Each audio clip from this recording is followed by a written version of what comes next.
Stock మార్కెట్లో the main first rule వచ్చేసి మీరు పాటించాల్సింది మీ క్యాపిటల్ ప్రొటెక్షన్. సో మీరు ఏదైతే ఇన్వెస్ట్ చేస్తున్నారో ఆ ఇన్వెస్ట్ చేసిన అమౌంట్ని నష్టపోకుండా ప్రతిరోజు మీరు కాపాడుకోగలిగితే మీ స్టాక్ మార్కెట్లో you are the king.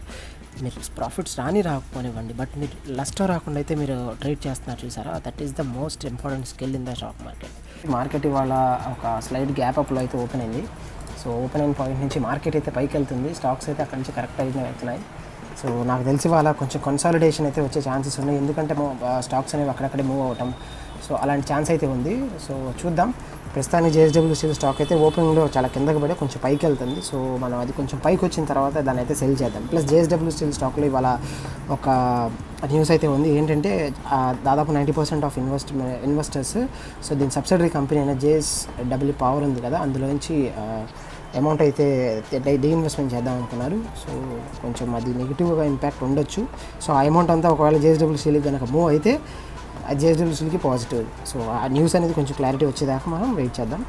So ప్రస్తుతానికైతే మనకి ఇక్కడ ఒక రిజెక్షన్ ప్యాటర్న్ అయితే ఉంది, బట్ కొంచెం పైకి అయితే వెళ్ళే ఛాన్సెస్ అయితే ఉన్నాయి. సో లెట్స్ సీ, ఎందుకంటే మనకి ఇండెక్స్ అనేది పైకి వెళ్తుంది కాబట్టి పైకి వెళ్ళే ఛాన్సెస్ ఉన్నాయి. లేదు ఒకవేళ మరీ కిందకి పడిందంటే అక్కడి నుంచి అయితే మనం బై చేయడానికి ట్రై చేద్దాం. ప్రెసెంట్ టైం వచ్చేసి 9:34 అయితే అయింది. సో మనం కనుక నిఫ్టీని కనుక గమనిస్తే అది ఎంత ఫాలో అయినా సరే అది మళ్ళీ రివర్స్ అయిపోయి ఇంకా పైకి అయితే కొత్త హైని అయితే క్రియేట్ చేస్తుంది అది. సో నాకు తెలిసి ఇట్లా ఒక హాఫ్ అన్ అవర్ అలా ఉండొచ్చు అనుకున్నాను, బట్ ఆ తర్వాత అది కిందకి పడింది. బట్ మళ్ళీ అయితే సేమ్ పాయింట్నే అది మళ్ళీ పైకి రీచ్ అయిపోతుంది కాబట్టి సో వాళ్ళ మార్కెట్ పైకి వెళ్ళే ఛాన్సెస్ ఉన్నాయి. సో దాన్ని బేస్ చేసుకొని వాళ్ళ మళ్ళీ జేఎస్డబ్ల్యూ స్టీల్ స్టాక్ దగ్గరికి వస్తే సో మనకి యాక్చువల్లీ నేనైతే 685 దగ్గర అయితే బై పెట్టాను. సో మనకి ఇక్కడ చూస్తే మాత్రం ఇదే పాయింట్కి ఒక 2-3 టైమ్స్ వచ్చి అయితే అది మళ్ళీ రిజెక్ట్ అవ్వడం అయితే జరుగుతుంది. సో అందుకని 687 దగ్గర అయితే నేను బై ఆర్డర్ పెట్టాను అండ్ అది ఎగ్జిక్యూట్ కూడా అయిపోయింది. So if you see, so చూద్దాం. ఒకవేళ ఇది మార్కెట్తో కనుక మూవ్ అవ్వాలి అనుకుంటే డెఫినెట్గా పైకి వెళ్తుంది. సో ఒక 5 or 10 పాయింట్స్ మనం చూసుకొని బయటకు వచ్చేయచ్చు. Let's see for some time. So hello guys, present time వచ్చేసి దాదాపు 11:05 అవుతుంది. సో మనకైతే మనం యాక్చువల్గా ఎంట్రీ తీసుకున్న పాయింట్ నుంచి ఒక 4.55 పాయింట్స్ అయితే మనకి యాక్చువల్లీ అది కింద పడింది. కింద పడిన తర్వాత అక్కడి నుంచి అయితే అది బౌన్స్ బ్యాక్ అవడం జరిగింది. సో ప్రెసెంట్ అయితే అది కొంచెం స్లైట్గా పైకి వెళ్ళింది 1 పాయింట్. ఆ తర్వాత మళ్ళీ అక్కడి నుంచి స్లోగా ఫాల్ అయితే జరుగుతుంది. So let's wait for some more time. నేను అనుకోవటం అయితే ఇక్కడ నుంచి అయితే ఇంకొక 2-3 పాయింట్స్ పైకి వెళ్ళే ఛాన్సెస్ అయితే ఈజీగా ఉన్నాయి. ప్రెసెంట్ టైం వచ్చేసి అరౌండ్ 12:15 అలా అవుతుంది. సో మార్నింగ్ మనకి ఒక పాయింట్ దగ్గర నుంచి కిందకి పడిన తర్వాత అక్కడి నుంచి దాదాపుగా 10:05 నుంచి ఇఫ్ యూ సీ 11:40 వరకు, అంటే దాదాపుగా 1 hour 35 minutes ఒక ర్యాలీ అయితే పైకి ఏదైతే ఉందో ఎంటైర్ ర్యాలీ ఒక 5 minutes క్యాండిల్లో కింద పడిపోయింది. సో ఇలాంటివి ఎందుకు జరుగుతాయంటే మార్కెట్లో మార్నింగ్ ఎప్పుడైతే మనకు ఒక స్టీప్ ఫాల్ వచ్చిందో డెఫినెట్గా అందరూ ఎలా ఉంటారంటే బై చేస్తారు. సో బై చేసిన తర్వాత ఒక బై సపోర్ట్ వచ్చిన తర్వాత స్లోగా పైకి వచ్చిన తర్వాత సో ఒక సర్టైన్ పాయింట్ దగ్గరికి వచ్చాక ఇంతకన్నా పైకి వెళ్ళదు అని అనుకుంటారు అనమాట. సో ఇక్కడ చూస్తే మనం జస్ట్ మన పైవట్ లైన్కి అలా టచ్ అయింది, అక్కడి నుంచి అయితే బౌన్స్ బ్యాక్ అయిపోయి కిందకి పడిపోయింది అనమాట. ఇలాంటి టైంలో ఎలా అంటే మనకు ఎక్కువ ప్రాఫిట్ రాకపోయినా సరే పైకి కొంచెం మనకి అట్లీస్ట్ మన క్యాపిటల్ కాపాడుకోవడానికైనా మనం ట్రై చేయాలి. సో అట్లీస్ట్ నాకు ఇప్పుడు ఒక 2 పాయింట్స్ 3 పాయింట్స్ పైకి వెళ్ళినా సరే నేను వెంటనే ఎగ్జిట్ అయిపోయి మళ్ళీ అక్కడి నుంచి ఒక రివర్స్ ట్రేడ్ అయ్యొచ్చు ఇక్కడ. సో ఈసారి పైకి వస్తే సో ఇక్కడ కనుక మనం చూస్తే ఒకేసారి కింద పట్టడం వల్ల సో మళ్ళీ ఒక బై సపోర్ట్ అయితే ఇక్కడ దీనికి వచ్చేసింది. సో మళ్ళీ అక్కడ అమ్మేసిన వాళ్ళు ఏం చేస్తారంటే ఇక్కడ కొనుక్కుంటారు మళ్ళీ. సో దానివల్ల అయితే స్లోగా పైకి వెళ్తుంది. సో ఇదే గేమ్ యాక్చువల్గా ట్రేడింగ్ అనేది, అమ్మటం కొంటాం. ఆ ఇంట్రాడేలో నువ్వు ఏ పాయింట్ దగ్గర ఎక్కడ చూసుకొని దాని ప్రకారం ప్రాఫిట్ తెచ్చుకోవటం ఇంట్రాడే ట్రేడింగ్. సో డెఫినెట్గా దీన్ని అయితే మళ్ళీ ఖచ్చితంగా పైకి అయితే తీసుకెళ్తారు ఈవినింగ్ లోపు. సో ఈసారి పైకి కనుక వెళ్తే డెఫినెట్గా అక్కడ మనం సెల్ చేసి అక్కడి నుంచి ఎగ్జిట్ అయిపోయి స్టాక్లోంచి తర్వాత మళ్ళీ అక్కడి నుంచి ఒక సెల్ ఆర్డర్ అయితే నేను ప్లేస్ చేస్తాను. మార్నింగ్ నేను చేసిన అనాలిసిస్ ఏంటంటే డెఫినెట్గా ఇది ఇంత కిందకి పడిన తర్వాత లైక్ ఇఫ్ యూ సీ దాదాపుగా మనకు అది థర్డ్ రెసిస్టెన్స్ పాయింట్స్ అంటే 97 దగ్గర నుంచి 10 పాయింట్స్ 87 దగ్గరికి 10 పాయింట్స్ పడిందంటే ఖచ్చితంగా ఒక బౌన్స్ బ్యాక్ ఉంటుంది అనుకున్నాను. బట్ దానిలో వచ్చిన ఒక చిన్న కరెక్షన్ వల్ల కిందకైతే వెళ్ళింది. But let's see after some time. So చూస్తే మార్నింగ్ నుంచి మనకి చాలా అంటే చాలా లేజీగా ఉంది స్టాక్. సో అసలు నో ఛాన్స్ లేచిందే లేదు. బట్ లాస్ట్ ఒక హాఫ్ అన్ అవర్ నుంచి అయితే కొంచెం ఒక మూమెంట్ అయితే బాగుంది.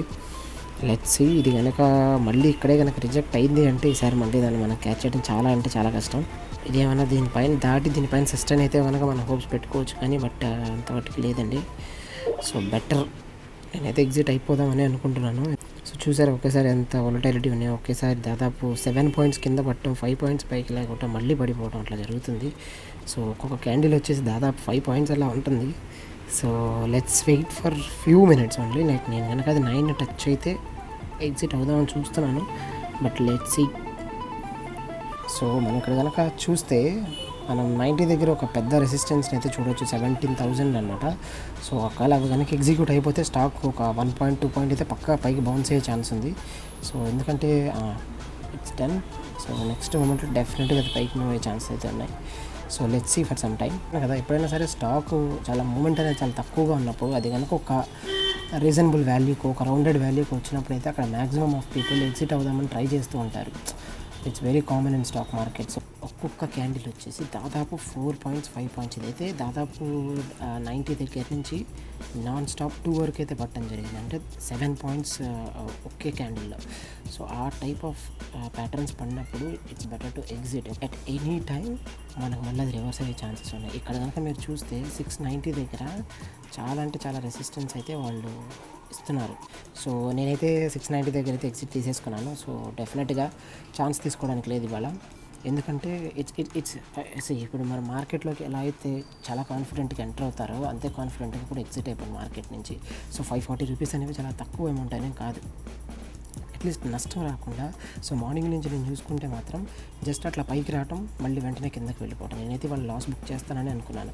సో మన మార్నింగ్ నుంచి మీరు చూస్తే సో అది 7 దగ్గర కనీసం ఎన్నిసార్లు వచ్చిన ప్రతిసారి ఎంత ఫాస్ట్గా కింద పడిపోతుందో చూడండి 7 దగ్గర నుంచి. సో ఈ పాయింట్లో ఇక్కడి నుంచి సో బై గాడ్ గ్రేస్ అది పైకి వెళ్ళింది అనుకుందాం. సో ఎగ్జిట్ అయిపోదాం. సో ఇప్పుడు మహా అయితే అది 690 దాటితే ఎన్ని పాయింట్స్ వెళ్ళొచ్చు నాకు అనిపిస్తుంది, ఒక 2-3 పాయింట్స్, మహా అయితే ఒక 3 పాయింట్స్ వెళ్తుంది. అది వెళ్తే ఒకవేళ దాటితే, what if it is not crossed and again it went back to till 282-85 అలా పడిపోయిందంటే మళ్ళీ నేను లాస్లో ఉంటాను.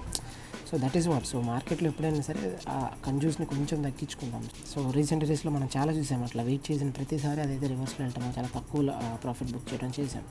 దట్స్ ఫైన్, నష్టంలో అయితే లేను కదా. ఇప్పుడు ఈ 540లో డెఫినెట్గా నాకు ఒక అట్ ఎనీ కాస్ట్ నాకు ఒక 400 రూపీస్ అయితే యాడ్ అవుతాయి. సో సమ్ టైమ్స్ మనం ఎంత ట్రై చేసినా సరే మనకు లాసెస్ అనేవి వస్తాయి, బట్ ఛాన్స్ ఉన్నప్పుడు మాత్రం డోంట్ గెట్ లాసెస్. సో లాసెస్ని అవాయిడ్ చేయడానికి ట్రై చేయండి. సో తక్కువ అమౌంట్ అయితే ఏముంది, it's not a big deal, right? And ఇదండి వాళ్ళ వీడియో. సో ఈ వీడియో కనుక మీకు నచ్చినట్లయితే please like this video. And మీ వాళ్ళ ఎవరికైనా ఈ వీడియో ఉపయోగపడుతుంది అనుకుంటే ప్లీజ్ షేర్ చేయండి. And please subscribe to my channel. Thank you.